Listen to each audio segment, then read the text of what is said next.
Hello everyone, welcome back to FDG TV. My name is Mike Cook and I'm joined by Kirk Lundblade today.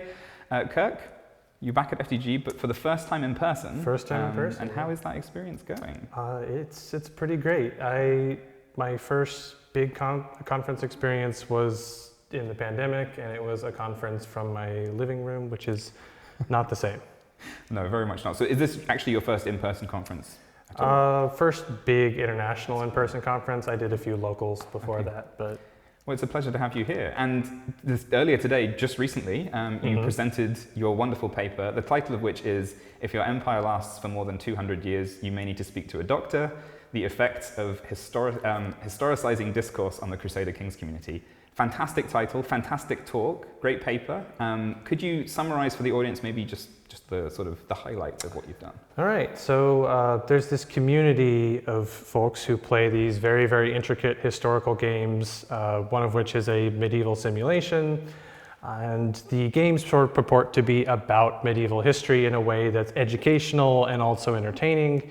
I wanted to figure out what this community was actually sort of doing with this game, how they were discussing it, what they felt they were learning, and sort of what uses were they putting history to.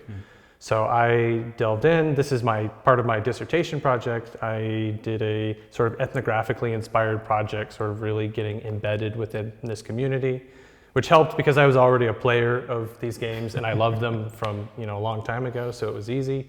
And I've just been sort of very closely studying the players online and going to Stockholm and talking to people and sort of getting close impressions. It's wonderful, and there were so many interesting insights. One question that I did have about historical games in general, because I noticed you were tweeting about Pentiment as well, and I wondered, when you have a game like Crusader Kings 3 where the aim is to be a simulation, how does the role of history and historicization, if that's a word, how does that differ between those two games, do you think? Yeah, so there's in the literature and historical games, you can go pretty far back, and folks started very early on to sort of taxonomize and say, okay, some games purport to, I'm going back to Oricchio in 2004, 2005, some games sort of purport to represent, to show like visually through audio cues, through like very almost tactile in some senses ways. Here are the symbols and sounds from particular historical moments. And then on the other side, you have games that are, through several layers of abstraction, tend to sort of emphasize more historical processes.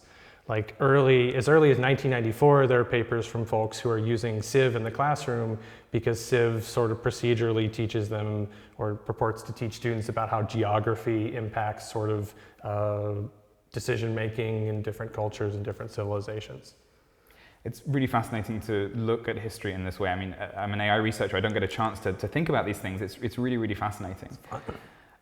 Something that I wanted to ask you is that a big thing in the talk was discussing, some of the maybe worst parts of this community as well. There's some rough stuff in there.